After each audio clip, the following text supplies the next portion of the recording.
कोल्हापूर जिल्हा मध्यवर्ती सहकारी बँकेच्या म्हणजेच आपल्या केडीसीसी बँकेच्या निवडणुकीचे बिगुल वाजले आहे. पण यंदाची निवडणूक साधीसुधी नसणार आहे.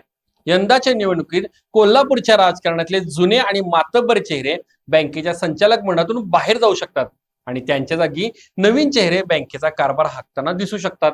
या राजकीय भूकंपामागे कारण आहे रिझर्व्ह बँक ऑफ इंडियाने काढलेला आदेश.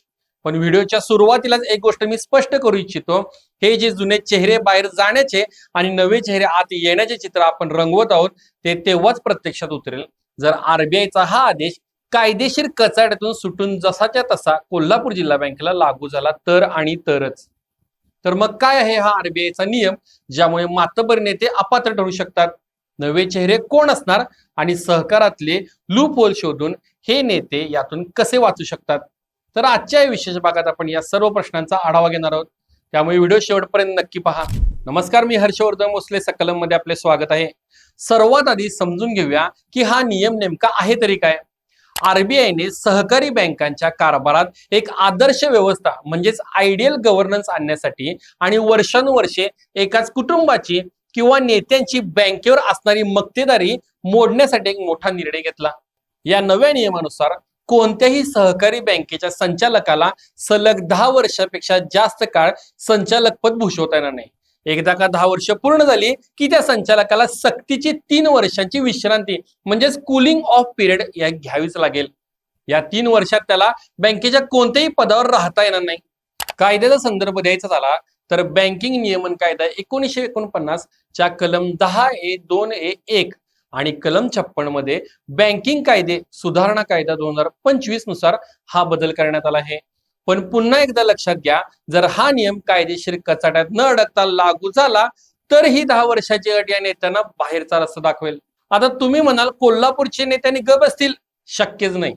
सहकार कायद्यामध्ये किती लूप होल्स म्हणजे पळवाटा शोधता येतात याचे एकाहून एक भारी उदाहरणे आपण गोकुळ दूध संघाच्या राजकारणात पाहिले आहेत आणि त्यामुळेच इथंही असेच लूप होल केडीसीसी मध्ये शोधले जाणार, यामध्ये कसलाच वाद नाही. याच कारणामुळे एक मोठा पेच निर्माण झाला आहे. आरबीआयने आपले धोरण बदलले पण राज्य सहकारी कायद्यामध्ये म्हणजे स्टेट कोऑपरेटिव्ह ऍक्ट मध्ये तशी दुरुस्ती अद्याप राज्य शासनाने केलेली नाही. त्यामुळेच या कायद्याविरोधामध्ये न्यायालयात दाद मागायला म्हणजे याचिका दाखल करायला भरपूर वाव आहे. कोल्हापूरच्या बाबतीत बोलायचे झाले तर केडीसीसीने बॉम्बे हायकोर्टाच्या कोल्हापूर खंडपीठात एक याचिका दाखल केली होती. यात एक भारी लूप होल शोधण्याचा प्रयत्न झाला. त्यांनी कोर्टात असा युक्तिवाद केला की रिझर्व्ह बँकेच्या नियमानुसार 10 वर्षे संचालक पदाचा कालावधी पूर्ण करणाऱ्या संचालकाला पुढील निवडणूक लढवता येणार नाही.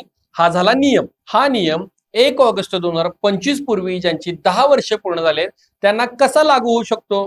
तर हा नियम इथून पुढे 10 वर्षे पूर्ण करणाऱ्यांना लागू व्हायला हवा. याचा अर्थ असाही होऊ शकतो की केडीसी बँकेची निवडणूक लढवायला आम्ही अद्यापही पात्र आहोत. यावर न्यायालयाने तात्पुरता दिलासा दिला नाही, मात्र सुनावणी पुढे चालू राहील असं सांगितलं होतं. 10 वर्षांच्या अटीचे काय होणार याविषयीची स्पष्टता आज झालेली नाही. हसन मुश्रीफ यांना या अटीविषयी विचारले असता ते काय म्हणाले ते ऐका. जिल्हा बँकेत तुम्हाला निवडणूक लढवता येणार नाही कायद्यामुळे, पण गोकुळमध्ये सुद्धा तुम्ही निवडणूक लढवणार अशा प्रकारच्या गोकुळमध्ये निवडणुका लढवणार नाही. कुठेतरी ज्येष्ठ नेत्याच्या भूमिकेत जिल्ह्याच्या तुम्ही चाललात का? कार्यकर्त्यांना संधी देण्यासाठी गोकुळची निवडणूक मी लढवणार नाही. जिल्हा मध्यवर्ती बँकेचा अजून स्पष्ट व्हायचं आहे. आता वळूया सर्वात महत्वाच्या मुद्द्याकडे. समजा हा आदेश जसाच्या तसा लागू झाला तर कोल्हापूर जिल्हा बँकेमध्ये 10 वर्षे संचालक पदाचा कालावधी पूर्ण केलेल्या कोणत्या दिग्गजांना घरी बसावे लागेल?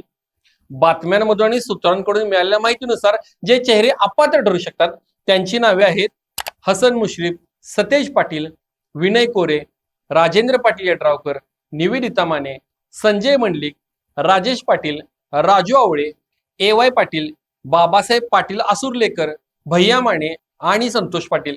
विचार करा, कोल्हापूरच्या राजकारणाची सूत्रे ज्यांच्या हातात आहेत तेच जर बँकेबाहेर राहिले तर केवढी मोठी राजकीय पोकळी निर्माण होईल. पण इथं पुन्हा आठवण करून देतो, हे तेव्हाच घडेल जेव्हा आरबीआयचा नियम 100% लागू होईल. जुने जाणार म्हणजे खुर्ची तर रिकामी राहणार नाही.